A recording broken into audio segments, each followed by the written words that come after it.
جمعية الدعوة والإرشاد وتوعية الجاليات بمحافظة بدر.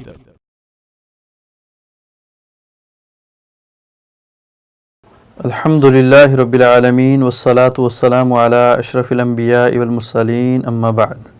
محترم سامعین و ناظرین، اس دنیا کے اندر رہتے ہوئے ہر انسان کا ٹارگٹ، نشانہ صرف اور صرف یہی ہے کہ وہ قیامت والے دن اللہ کی جنت لے لے، اللہ کی جہنم سے دور ہٹ جائے.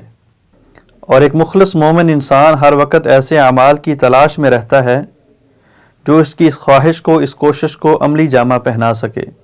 تو انہی اعمال میں سے ایک عمل روزہ ہے، جس کا کام انسان کو جہنم سے دور کرنا اور اللہ کی جنت کے قریب لے کے جانا ہے.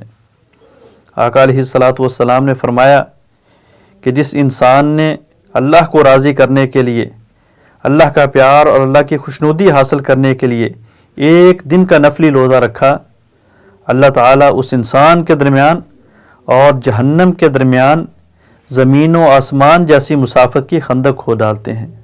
اور دوسری حدیث کے اندر اللہ کے رسول علیہ الصلاۃ والسلام نے فرمایا کہ وہ انسان جو اللہ کو راضی کرنے کے لیے ایک دن کا نفلی روزہ رکھتا ہے، ایک دن روزہ رکھتا ہے، ایک دن اپنے آپ کو کھانے پینے سے اور اپنی خواہشات سے باز رکھتا ہے، اللہ تعالیٰ اس کے چہرے کو جہنم سے 70 سال کی مسافت دور کر دیتے ہیں. صحابہ کرام بالخصوص یہ ایام جن میں ہم گزر رہے ہیں، دسمبر کا مہینہ، جنوری کا مہینہ، فروری کا مہینہ، جن دنوں کے اندر دن ٹھنڈے ہوتے ہیں، راتیں لمبی ہوتی ہیں، صحابہ کرام خوش ہو جایا کرتے تھے، خوشی سے پھولے نہیں سماتے تھے. کیوں کہ راتیں لمبی ہیں، تہجد پڑھا کریں گے، دن چھوٹے ہیں، اللہ کے لیے روزے رکھا کریں گے، جہنم کو اپنے آپ سے دور کریں گے، جنت کو اپنے قریب کریں گے.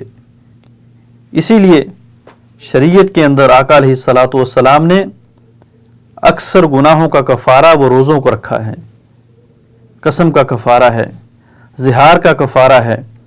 اسی طرح اور بہت سارے گناہ جو انسان جانے انجانے میں کر بیٹھتا ہے، ان کو مٹانے کا ذریعہ اور ان کی ریگ مار اللہ کے رسول علیہ الصلاۃ والسلام نے روزے کو قرار دی ہے. اس لیے کہ روزہ انسان کے گناہوں کو مٹاتا ہے. جب گناہ مٹ جاتے ہیں تو انسان اللہ کی جنت کے قریب ہو جاتا ہے، جہنم سے دور ہو جاتا ہے. اللہ نفلی روزے رکھ کے جہنم سے دور رہنے کی توفیق عطا فرمائے، جہنم سے بچنے کی توفیق عطا فرمائے. السلام علیکم ورحمۃ اللہ وبرکاتہ.